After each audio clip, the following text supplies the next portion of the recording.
Hai, salam Bapak Mama, Saudara yang dikasihi Tuhan. Selamat bertemu kembali oleh kasih dan penyertaan daripada Tuhan. Saya senantiasa berharap Bapak Mama, Saudara semua dalam keadaan sehat walafiat dengan penuh rasa syukur kepada Tuhan. Pada hari ini kita akan membaca serta merenungkan firman Tuhan yang terambil dari kitab 2 Korintus pasal 6 ayat 16 hingga ayatnya yang ke-18.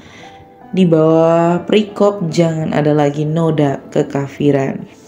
Namun sebelum itu mari kita semua satu hati di dalam doa. Kita berdoa.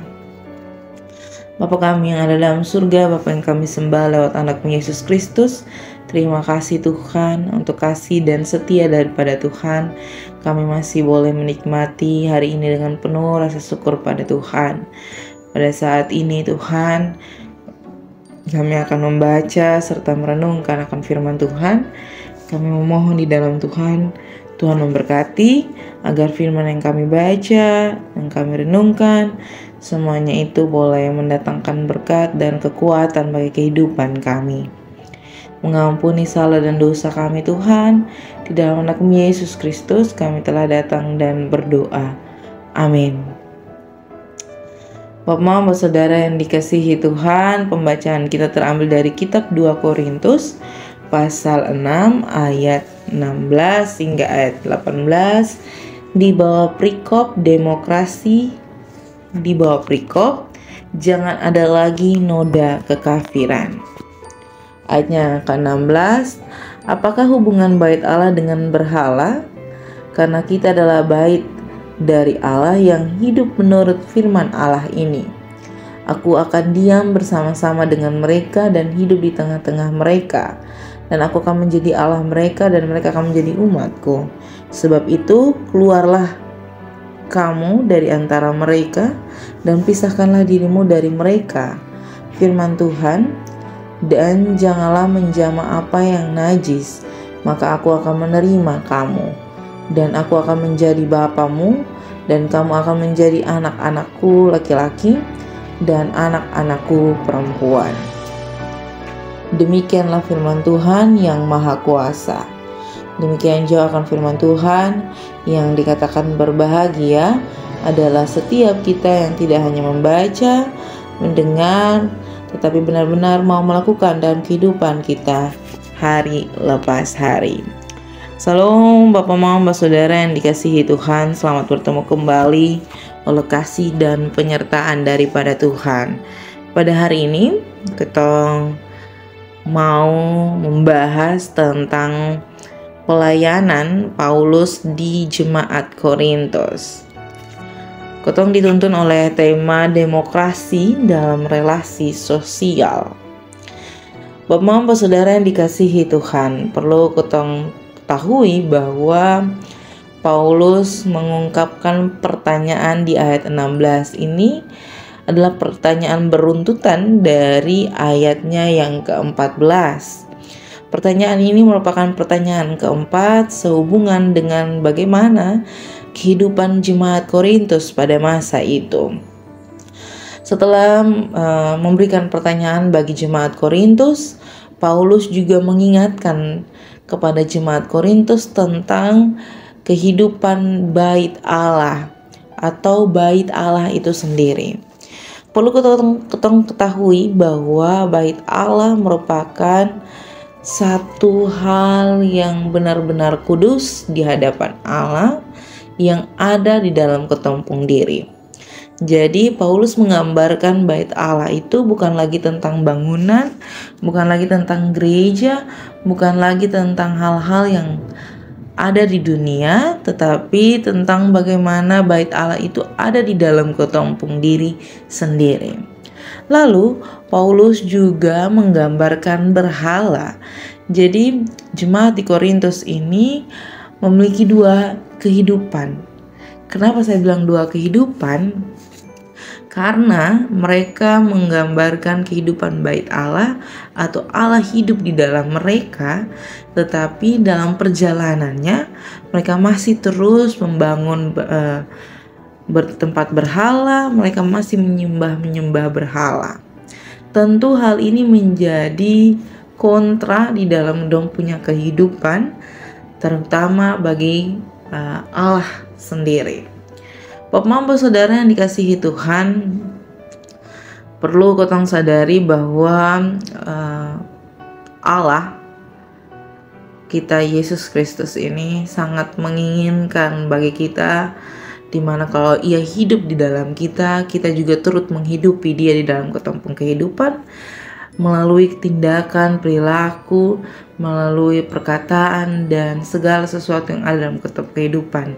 Jadi kita bukan hanya mengundang Allah untuk ada dalam ketempung diri, atau memang Allah berdiam di dalam ketempung diri, lalu kita tidak menghidupkan Allah di dalam ketempung diri. Ini sesuatu yang sangat-sangat menjadi peringatan bagi ketempung kehidupan di hari lepas hari, dan akan terus menjadi peringatan dalam ketempung kehidupan sampai pada dimana Tuhan memanggil pulang kita. Allah itu adalah Allah yang sangat merindukan ciptaannya untuk melaksanakan apa yang menjadi kehendaknya di dalam kehidupan kita. Paulus di dalam firman Allah yang dibagikan dalam ayat 16 hingga ayatnya yang ke-18 di sini mengingatkan untuk terus memisahkan ketempung diri dari segala sesuatu yang dianggap berhala atau dianggap tidak diinginkan oleh Allah. Memang betul, sebagai umat dan ciptaan Allah, kita diberikan hak bebas untuk memilih, hak bebas untuk melakukan apapun yang kotong mau, apapun yang kotong pilih dalam ketempung kehidupan. Tetapi Allah mengingatkan kepada kita untuk bertanggung jawab atas apa yang Allah percayakan dalam kehidupan kita. Hari ini kita membahas tentang demokrasi dalam relasi sosial. Tentu demokrasi ini berbicara tentang hak yang sama dan perlakuan atau kewajiban yang sama bagi seluruh masyarakat atau umat Kristiani. Dalam relasi sosial, kotong sangat menuntut hal-hal seperti itu. Kotong selalu menuntut untuk kotong mendapatkan hak dan perlakuan yang sama seperti yang kotong inginkan atau yang kotong berikan bagi orang lain. Tentu bukan hanya kita, tetapi Allah juga menginginkan hal yang sama. Jika kita mengharapkan kehidupan kita berdemokrasi, kita juga harus menyadari bahwa Allah juga menginginkan kita berdemokrasi dengan Dia. Jadi kita tetap memandang, mengingat bahwa Allah menuntut haknya. Allah menuntut kita untuk melakukan atau memisahkan kita punya diri yang adalah bait Allah ini dari hal-hal yang tidak menyenangkan hatinya. Tentu ini akan menjadi proses yang panjang. Seperti yang tadi saya bilang, semasa ketempung kehidupan kita akan dihabiskan dengan proses ini terus menerus. Tetapi saya mau bilang, kalau kotong mau berproses dengan Tuhan, segala sesuatu akan menjadi indah pada waktunya. Selamat menjadi berkat dimanapun Bapak Mama Saudara semua berada. Tuhan senantiasa mencukupkan dan memberkati. Amin untuk firman Tuhan. Kita akan menutup renungan pada saat ini dengan menyatukan hati dan pikiran kita di dalam doa. Kita berdoa. Bapa kami yang ada dalam surga, terima kasih untuk kasih setia dan penyertaan Tuhan di dalam kehidupan kami.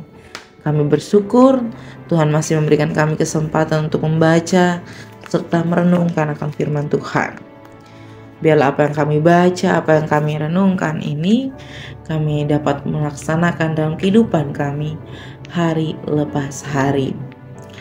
Bapa dalam surga, pada saat ini kami mendoakan pribadi lepas pribadi kami dalam tugas tanggung jawab pekerjaan pelayanan kami, suami, istri, orang tua, anak-anak kami, pendidikan, pekerjaan kami yang dalam masa studi, baru masuk kuliah, baru masuk sekolah, kami yang dalam tahap penyusunan skripsi, kami yang dalam keadaan sukacita, kami yang dalam keadaan duka cita, kami yang mengalami sakit, kami yang dalam masa pemulihan. Kami mohon di dalam tangan dan pengasihan Tuhan, Tuhan mencukupkan kami dengan berkat dan kesehatan. Biarlah di langkah-langkah kehidupan kami terus berpengharapan di dalam Tuhan dan terus menaikkan puji dan syukur bagi nama Tuhan. Bapa dalam surga, selepas ini kami akan melanjutkan tugas tanggung jawab pekerjaan kami masing-masing. Kami mohon dalam Tuhan, biar apa yang kami kerjakan semuanya itu boleh mendatangkan berkat bagi kehidupan kami, serta menaikkan puji dan syukur atas kemuliaan dan kebaikan Tuhan. Mengampuni salah dan dosa kami Tuhan, di dalam anak-Mu Yesus Kristus kami telah datang dan berdoa. Amin. Shalom Bapak, Saudara semua, selamat berjumpa kembali, bertemu kembali. Tuhan Yesus memberkati.